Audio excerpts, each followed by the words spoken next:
Hello, and welcome to this tribute to Crosby Kemper III, an extraordinary individual who changed his professional life to become dedicated to libraries and literacy. We'll hear from a few of the many people that knew and worked with Crosby over the years, and in an interview with Crosby himself. Thank you for tuning in, and thank you, Crosby, for everything you've done.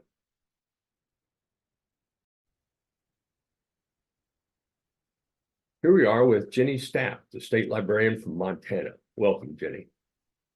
Thanks so much, Don. I'm really honored to have the opportunity to talk about my good friend, library's good friend, Crosby Kemper. I first got to know Crosby in about 2015. I was serving on the board of the Schools, Health, and Libraries Broadband Coalition as a representative from state librarians, the chief officers of state library agencies. I was serving on the board with people like Don and John Windhausen, and Crosby was invited to serve on that board. And I didn't know Crosby at all prior to that experience. Being the state librarian from Montana, I get to serve very small rural libraries, and we don't often interact with the larger urban libraries. So Crosby and my paths had never crossed until we started working together on broadband challenges. And I got to know him a little bit better when I had the opportunity to bring the Shelby board out to Montana for a board retreat. And Crosby and I spent a lot of time visiting personally. And in some of those conversations, I came to realize that we were approaching our worldviews from slightly different political perspectives. I hadn't been aware of that prior. I wasn't really aware of his background.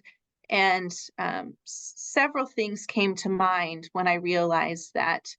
One, it was a really good reminder of our professional ethics, where we sort of leave our personal and certainly our political views aside in order to best serve our patrons. And I think Crosby really embodies that.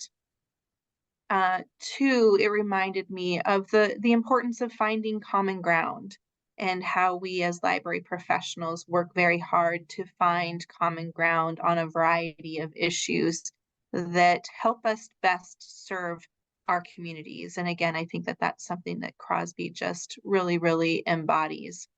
And in that way, Crosby has become sort of a mentor for me as I think about how to be more understanding of the various values and points of view that are impacting the work of librarians right now.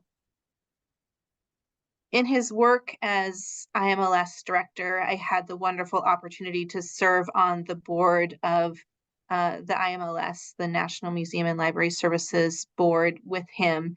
And so it gave me the opportunity to work more closely with him and his wonderful staff. I got to experience his leadership during the pandemic, which was amazing. Again, just a mentor to all of us who are working hard to lead libraries through a very, very challenging time.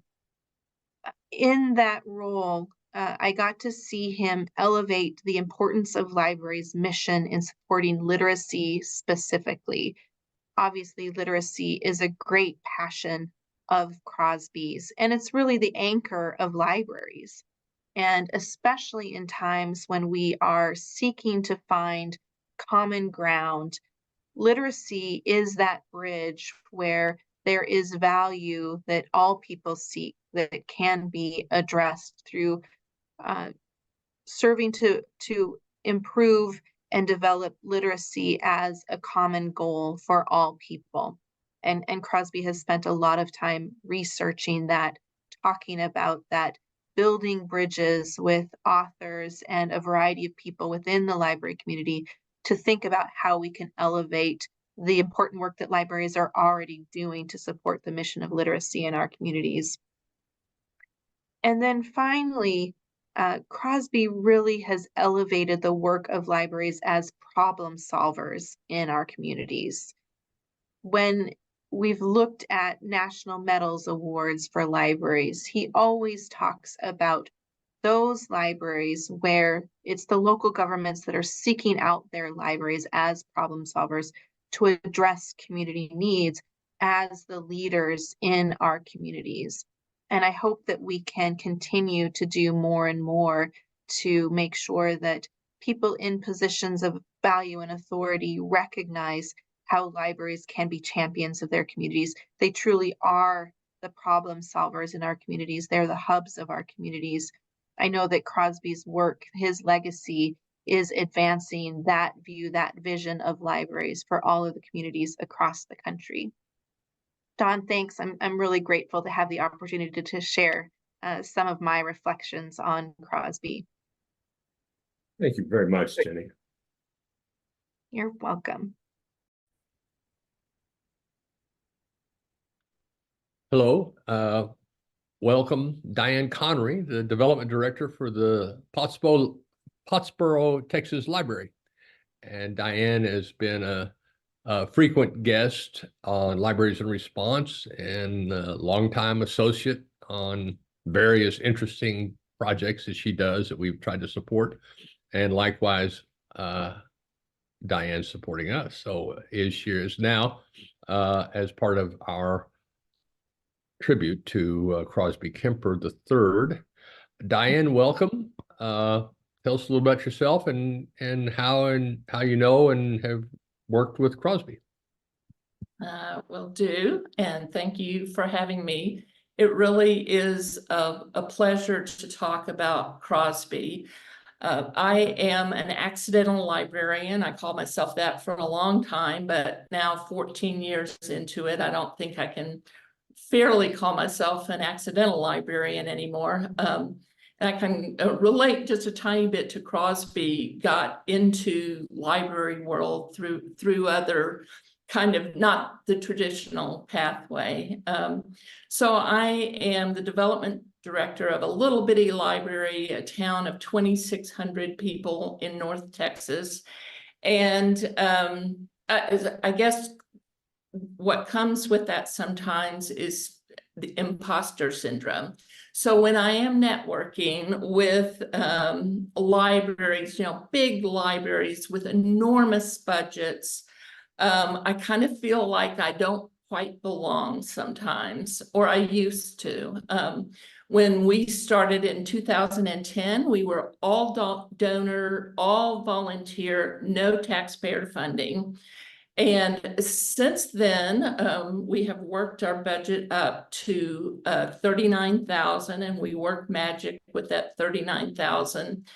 But despite that, what was so meaningful to me that Crosby did was make me feel just as important as the directors of any of the libraries with $100 million budgets. He would spend the same time with me talking through my issues and just really feeling like he validated what my issues were. First, I knew about Crosby. I was part of an IMLS grant that was taking place at Kansas City Public Library. And when I went there 2019, they were talking about Crosby had just been appointed as IMLS director.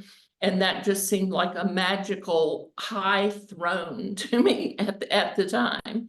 And then fast forward a couple of years, and I received an invitation to a convening, and I actually had to look up in the dictionary what a convening was because I wasn't sure what I was being invited to. But it was a discussion about literacy, but also innovation in libraries. And so over a couple of years, I was invited back to Washington, D.C. and New York to sit in a room with libraries who's who and having these big discussions about what is important to be a library and what does it all mean and where are we going. And at the last opportunity I had to meet Crosby in person, I was talking to him about a new building and the possibility that we would be getting some federal money to build a new innovative building. But I didn't know the pathway to that because our budget is so small. I've never thought in those big terms of capital campaign. And he sat with me one-on-one at a table and just talked through kind of strategy and the approach he thought I should take. And I really appreciated him seeing me and seeing what my problems were. And I know that is true across the US. He had held the same esteem for small and rural libraries as the big cities.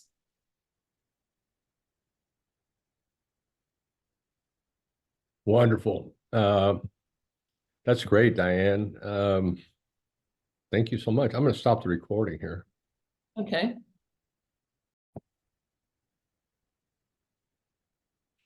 Hello, everyone. Welcome to our first interview on Crosby Kemper, people speaking about Crosby, the now former director of IMLS. And we have with us today John Windhausen, the executive director of the Schools, Health, and Libraries Broadband Coalition, Shelby.org, the leading broadband advocacy group for anchor institutions. And John has known and worked with Crosby and has offered to speak with us today. Welcome, John. Well, thanks, Don. Please share with us your time with Crosby. Well, I've had a wonderful time working with Crosby over the years, and I want to thank you, Don, for actually first introducing me to Crosby in the first place. You know, the words that come to mind that we casually tossed around when I was in college was a typical compliment was to say somebody was a gentleman and a scholar. And those words really fit Crosby to a T. You know, take that literally.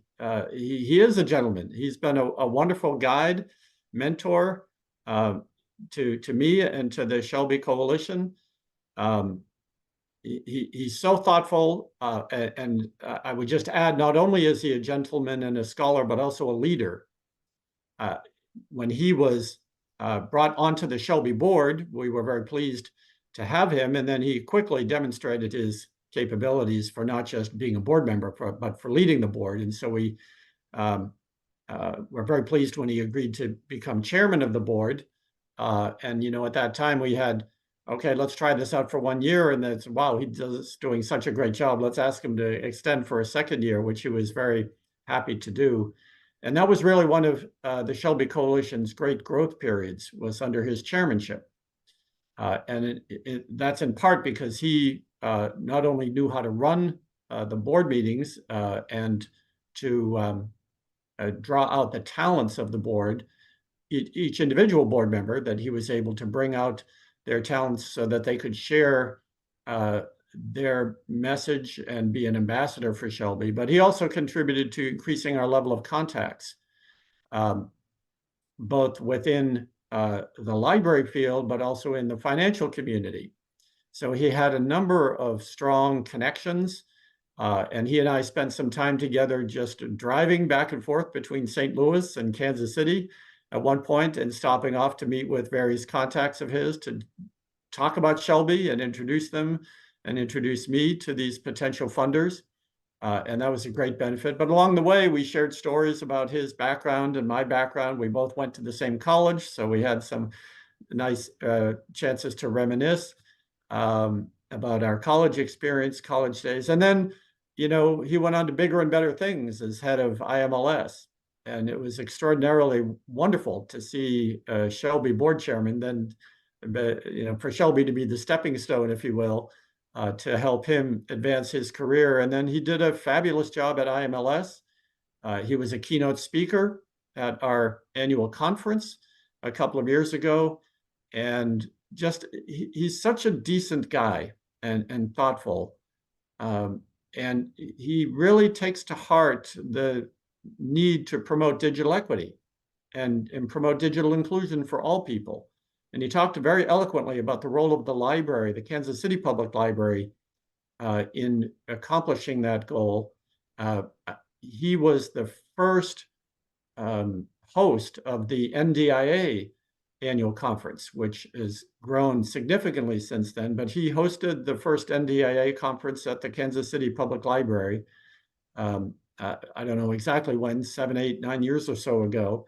But that is, he's also helped that organization blossom and grow to fabulous levels. But he's just everybody loves him.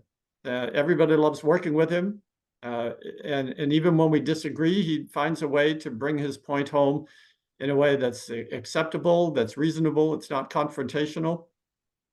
And he was just a great leader for Shelby. So I'm hoping now that his term at IMLS has ended, he'll be able to spend more time with Shelby going forward than he has in the past, because I know his heart is in the right place, and I know he really wants to continue to do this work. I don't want him to retire. I don't want him to think about retiring, because he's got such a great soul and a great character and wit to go along with it, and his scholarly nature really comes through in his conversations. So I wish him all the best, but this is not goodbye. This is like on to the next stage of our work together. That's terrific, John. Thank you so much. You're very welcome.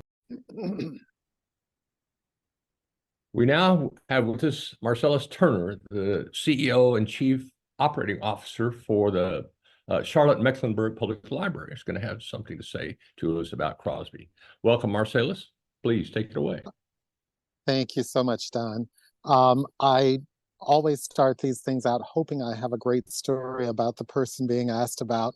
I don't have a great story that will make him cringe or scream, so I will just tell the good things about Crosby. Crosby and I have worked together through various organizations over the years, and he's become the figure that you look for in the airport, the figure that you look for at the breakfast bar, the figure that you look for somewhere in the course of the meeting, because he's always somewhere holding court. Someone's around him, someone's listening intently. And I always wondered, how do you get in that circle? And believe it or not, Crosby welcomes everyone in. And being welcomed into that circle, I guess now probably about 15 years, has made me such a better librarian for that.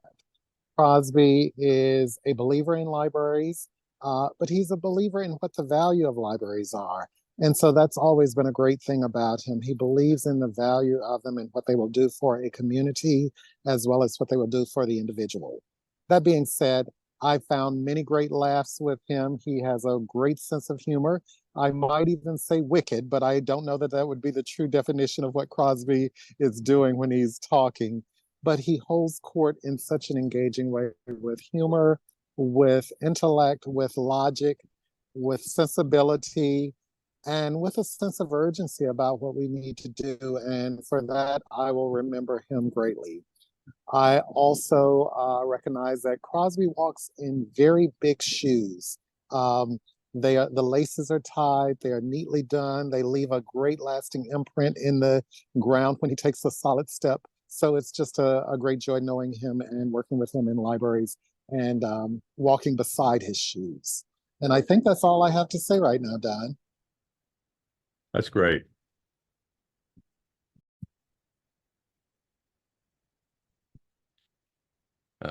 Welcome, Julie Walker, the state librarian from Georgia.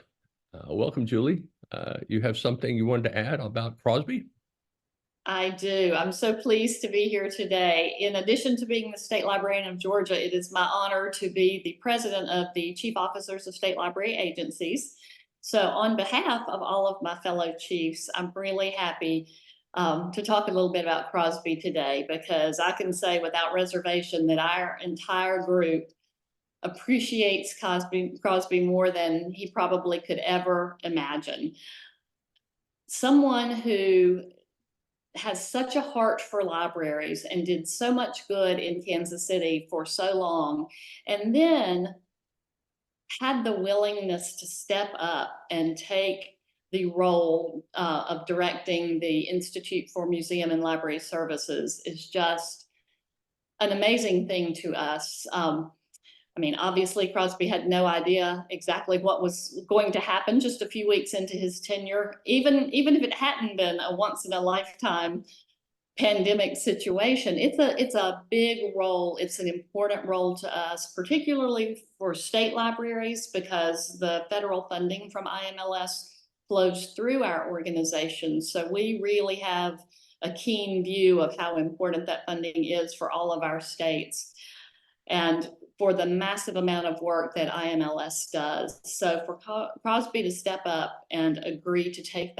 that role on, after he had so many other accomplishments in his life, it just shows such a generosity of spirit and such an amazing amount of care and concern for library service in our country. Then, as I say, after a few weeks, when the pandemic hit and suddenly the entire world turned upside down, there was no roadmap for how IMLS should operate, how IMLS should coordinate and communicate with our libraries all around the country. There was new, unprecedented federal funding that needed to be funneled out and gotten into the hands of libraries very quickly so that they could pivot their services to the new reality that all of us were facing. And he was really the perfect man at the perfect time for this role because of his calm, rational approach to his work, for his genuine caring and comprehensive knowledge of libraries, and for his willingness to collaborate with all of us and listen to all of us on the ground about what our libraries needed, what would be most helpful to us.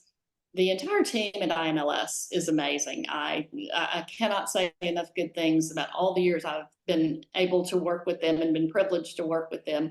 But Crosby was truly the leader that they needed. And I think that's the word that I think of when I think about Crosby Kemper. I think about leadership, because he demonstrated leadership to an incredible degree over his 4-year tenure. I can't imagine a 4 years that would have had any more going on than those 4 years did. But with his steady hand on the ship, everything we did as well as we possibly could have. We lifted up our libraries. We gave them what they needed. We faced an entirely different service model all around the country, and we came out of it, I feel, stronger than ever. So we are so grateful for his leadership, for his generosity in giving of those 4 years of, as we've often heard, operating IMLS out of his basement, flying not only back and forth from Kansas City to Washington, but all over the country to be with us and join us in our important moments. So I have nothing but gratitude and admiration for his expertise, his deep knowledge, and for his willingness to work with all of us for the betterment of all of our libraries.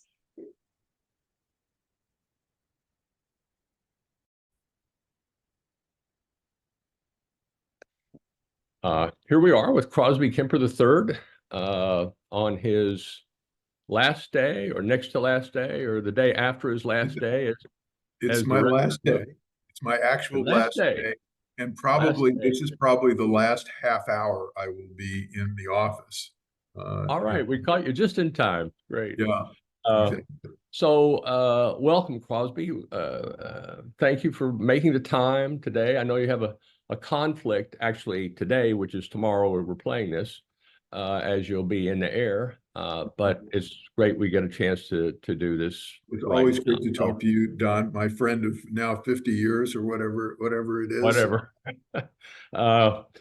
Great. So Crosby, how did you become a librarian?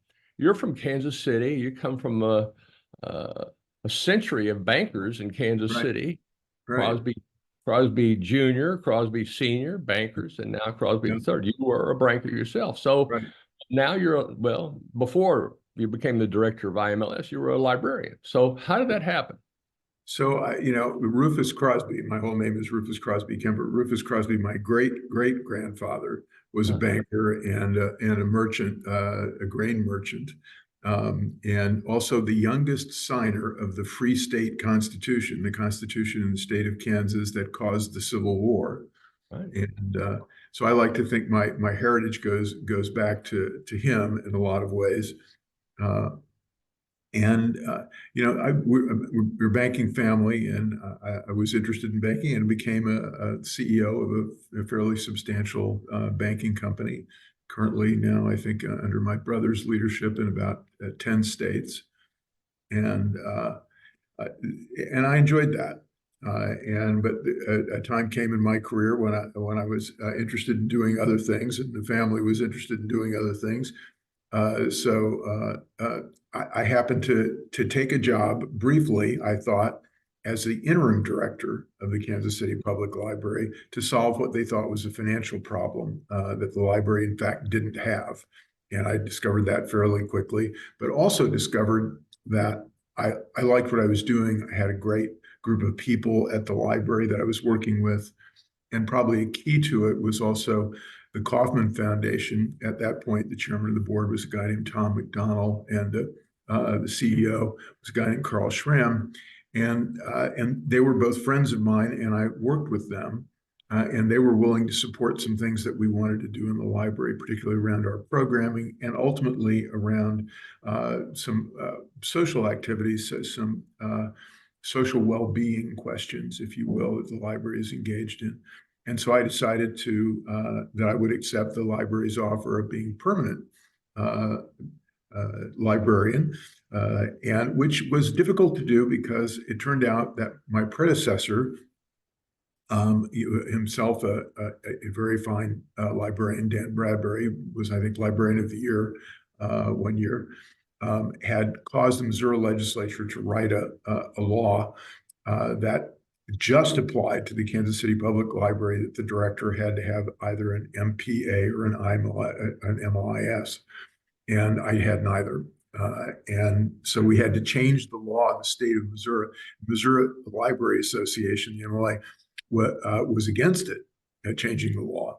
And I went down to Library Day not knowing this, and was going around with various librarians to various people's offices.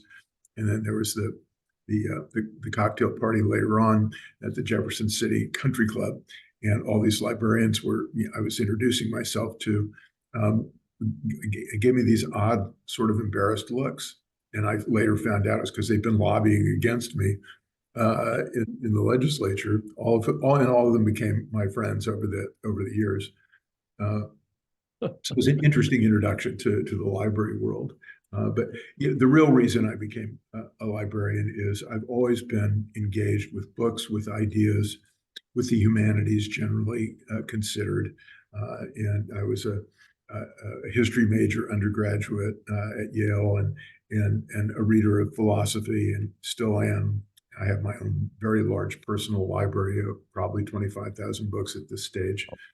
And I plan to retire into reading. So reading has always been core of my existence. So not an unnatural thing for me to become a librarian. Had you been involved with the library before? My cousin Jonathan Kemper, who was the chair of the board through pretty much my entire tenure at the library, had conducted a campaign to restore an old bank building, the First National Bank building in Kansas City, to create a new central library. And I was a part of that. I worked with him on that. But that completed, and the Great Restoration, it won a National Trust Award for reutilization. But it opened 6 months before I actually became the director. So I was just a supporter of that campaign. So that was my engagement. And of course, I was a user. I like to tell the story when I was about 8 years old. My mother let me take my first long walk by myself to my library, which is in Southwest High School in Kansas City. And the library was part of the school district, and most of the branch libraries were in school district buildings. And I remember walking about 9 blocks and getting to the library and starting to pick books out. Unfortunately, I was in the adult section of the library, and the librarian removed me from the adult section and took me into the children's section. I was very disappointed, but I still got a lot of books. Okay. So now you're the Kansas City Public Library Director. You had that job for what, nearly 10 years? Something 15 years exactly.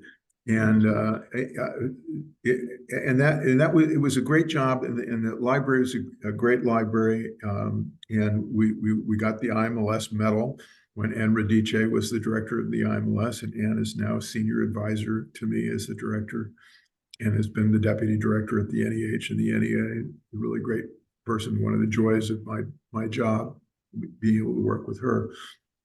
But we pretty instantly at the library did world-class, I think, programming, and it was programming of all kinds. We did great children's programming. One of the first big programs we did was with Lois Lowry when The Giver was being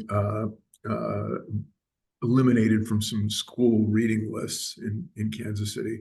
And we invited Lois Lowry to come with the Reading Reptile, our children's bookstore, and starting off with that and doing things like an interview I did with John Hope Franklin. The University of Missouri Press had published 3 of his books, and we got the opportunity to have him come to Kansas City at the age of 92. And he was just a rock star, and not just in the African American community, but for everybody interested in American history. We had 300 people show up and went on for a couple of hours with him, talked about his father's involvement in the Tulsa Race Massacre, his involvement with President Clinton doing the Conversation on Race national program. And he was an extraordinary man. And it let me realize that we could appeal to everybody, every part of our community with our world-class programming, and raise really important ideas and raise them in a way that let people think about them, talk about them in the world of civil discourse. Very unlike the kind of world that we seem to be living in right now. And we brought people from all parts of the community into the library together around this programming, which was important. And then we did important issues-related programming about the city itself. What makes a great city, we called our series. Brought in economists and political scientists and sociologists and important people in the public dialogue, both locally and nationally, to talk about the issues in Kansas City. And I think we became an intellectual center. I think we became a center not only for civic discourse, but for actually bringing people into the political process who had felt left out. So I think that was a key aspect of what we did in the library that brought me to attention, at a great library great council. contribution. It seems like that there's been something of a revolution in programming, apart from a traditional role that libraries have played, and your whole notion about convening important community conversations is such a great way to leverage the historic trust in the institution that people have, and then to build on that. I wanted to go back a little bit, somewhere between you taking that job and when you got kicked out of the adult section of the library. When we met, your cousin married my college roommate in 1970, and we were both in that wedding, and that we met. That was it. We just met. Right. And then I somehow heard that you were the librarian in Kansas City. And then we talked on the phone, kind of connected a little bit. And then it was in, I'm not sure when, 2008 or 7 or something like that, when Google Fiber came to Kansas City. And I was working with the Kansas City, Kansas Library on kind of strategy around how to utilize that. So we first kind of met in person and talked library and started, a conversation we're still having today. So I've told that story a number of times, but it still amazes me that paths could cross like this. Yeah, well, yeah, 54 years. We've 54 years later, yeah. And then you've been a broadband guru for a long time, and then I had it you did it deliberately. I had it thrust upon me because of Google Fiber coming to Kansas City and working with libraries. That was always part of their routine, but also not really understanding what they were doing. Google was so you know, their business model, the search engine business model is everybody in the world comes to us, and we go from there. Well, not everybody's going to come to the broadband solution, particularly when they have to pay for it, which you don't have to pay for in Google search engine. And we spent a lot of time explaining that to them, and also helping them reach those people, at least initially. And we paid for, you know, they had a right to connect fee, not a connection fee, but a right to connect fee, which they instigated because they did begin to understand not everybody was going to buy into this, and we kept them active in our poorer neighborhoods, our lower socioeconomic neighborhoods, by actually funding that right to connect out of the library. The Friends of the Library did that. Right. And that was another conversation that you convened in Kansas City on, you know, what are the implications of this resource? What are the impact? What can we do with it? And that got you deeper into broadband, like it or not. And right. That was what drew you to DC. Well, right? you got me involved.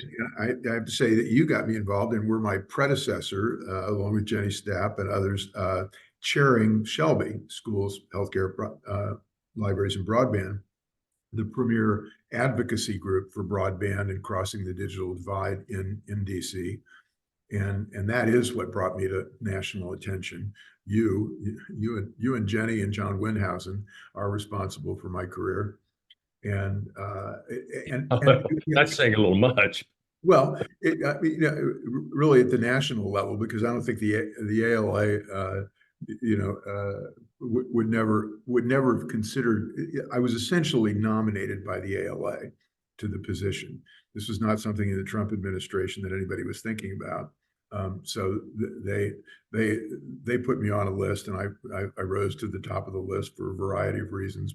Probably because I'm the only Republican librarian they could find, and they knew that I was friendly with, as I had been for a long time and still am, with Roy Blunt, United States Senator, then now retired Roy Blunt, a great senator in my view, and they'd asked me to write an editorial commending Roy for he was essentially responsible for getting Carla Hayden into the position of Librarian of Congress. There was some opposition, and he was the one who overcame it.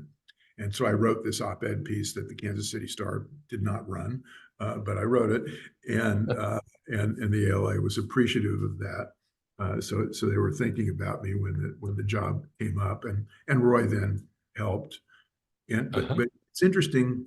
IMLS is very nonpartisan and bipartisan. Probably the key thing, besides Roy's support in getting the job, was I had an interview with Senator Reed, Jack Reed of Rhode Island. And, he's on the other side of the fence, Democrat, fairly liberal, and a very good guy, like Roy, a very good guy, very good personal values. And we hit it off. And he's been probably the most important supporter of, we have a lot of supporters in the House and in the Senate, but Jack Reed's probably been the most important guy. Another reader, perhaps? He's a reader, and most of all, I think he appreciates the civic aspect of what libraries do. He's been very close to the libraries in Rhode Island. And Karen, the state librarian, is very close to him, and so hitting it off with him and not offending anybody. And all the conversations I had with, Senator Hawley's staff wanted to know about drag queen story time. And, and I said, well, we're not doing it in Kansas City, but I do understand why they might want to do it in San Francisco. And that was okay with them at that point. I don't know if Senator Hawley would still agree with that position. Right. Who would have thought libraries would become so political? I mean, maybe they have been at historical times. Well, it's a culture war, and I think it's a K Street phenomenon more than anything else. K Street is where all the lobbyists are, as you know, and they found that picking a book out like Genderqueer, it's easy in certain parts of America to be against that. It's pretty sexually explicit, gay, etc. And so we became targets for that, and not terribly successfully, it should be said. Most of the votes on library board members and most of the votes about specific things to do with this lose, where libraries are winning about 70% or a little bit more than that. And it's become kind of ugly too, you know, people getting librarians fired, defunding libraries, et cetera. But part of it's not only the problem on the right. There is a problem on the right that they're using this in the culture war, not terribly successfully, but they are using it. And libraries on the other side, there is the problem of the cancel culture on the left as well. So libraries have not put themselves in a great position on this, particularly at the national level with the ALA, I would say. And that is, you know, there's a cancel movement against J.K. Rowling. People on the left want to remove J.K. Rowling books and cancel her and rewrite classic children's books and that sort of thing, you know, to make them politically correct. So we have that going on.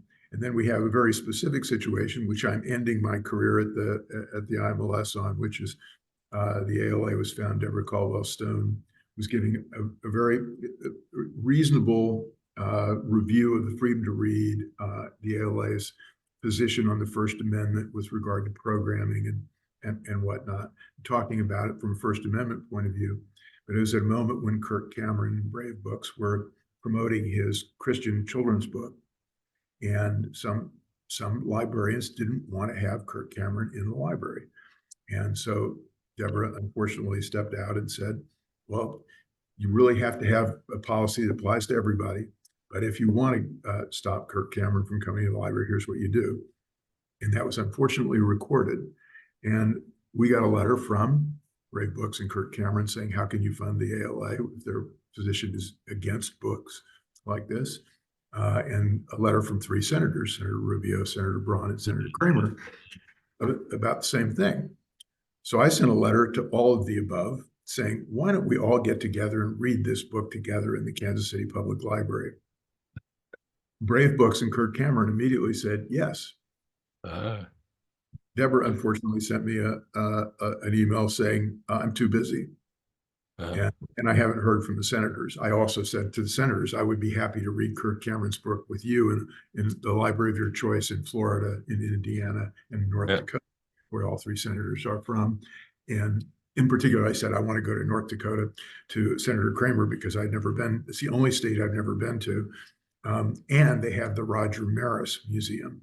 And I go visit that museum because I got my picture taken with Roger Maris in the summer of 1961 when he hit 61 home runs and broke Babe Ruth's record. And he's always been a hero of mine. So I thought, you know, do the reading in the Roger Maris Museum. Anyway, so, but my bottom line point here, Don, is there are problems on both sides. Cancel culture exists on both sides in this.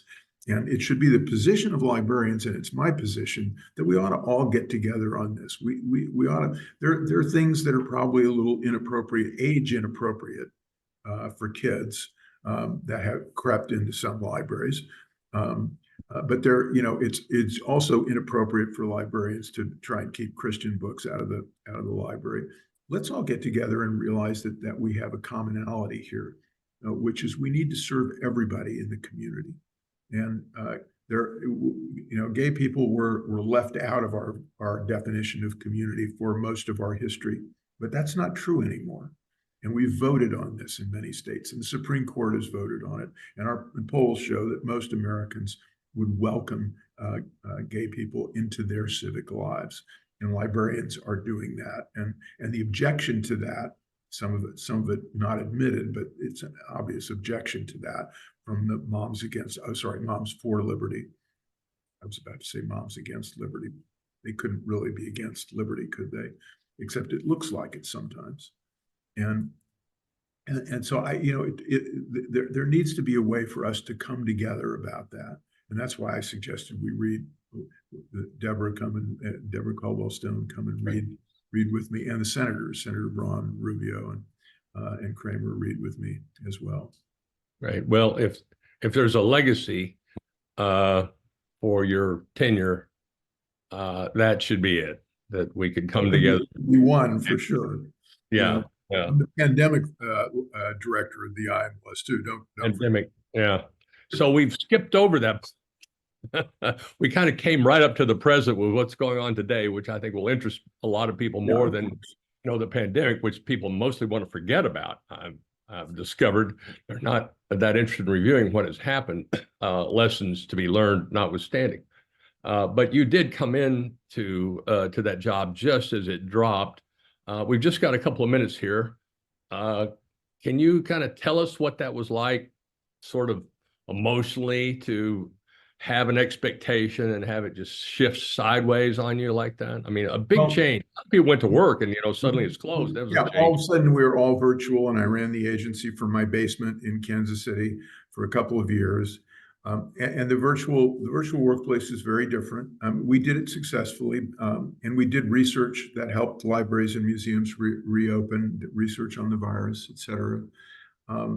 I do think it was a bad time for the library world. I think a lot of directors, a lot of people I talked to, and a lot of their staff were deeply impacted. The loneliness factor that the Surgeon General has talked about, the anxiety, the stress that created, the personal stress, was really extraordinary in the library world. There are a lot of library directors who are no longer library directors, in part because of that great resignation of library directors, et cetera. So I think that that'll be an issue that we're still resolving. And workplace issues we're resolving. Frontline librarians, of course, have to be back in the library, but not everybody is back in the library full time. No, I agree. I think the impact of that is still reverberating and will for some time. I think it creates sort of a permanent change in the psyche of people around the entire world, because we all went through that at the same time, instantly at the same time. So what roles libraries are evolving to play in response to that? It created an issue around two things that we've been talking about that are important. One is the civic discourse part of this. It hurt civic discourse, and anything that keeps people away from joining with each other will do that. And it affected children's education, in particular reading. The virtual world is a wonderful addition to our lives, but there are ways in which it cannot meet what we do in person. And particularly at the beginning of someone's educational career, of a child's educational career, virtual is not as good as in person. And we know that now. And we've got to, as librarians, we have to understand that. And that is a deeply important thing that we've stressed over the last year and a half or 2 years, the importance of libraries for literacy, particularly crossing the various divides, digital divide for sure, but also the basic socioeconomic divide. And reading is a core part of that. Reading as a skill is an important bridge across those divides. As the great philosopher Johnny Cash put it, flesh and blood needs flesh and blood. Amen. As much as I rely on digital reality, I totally subscribe to that.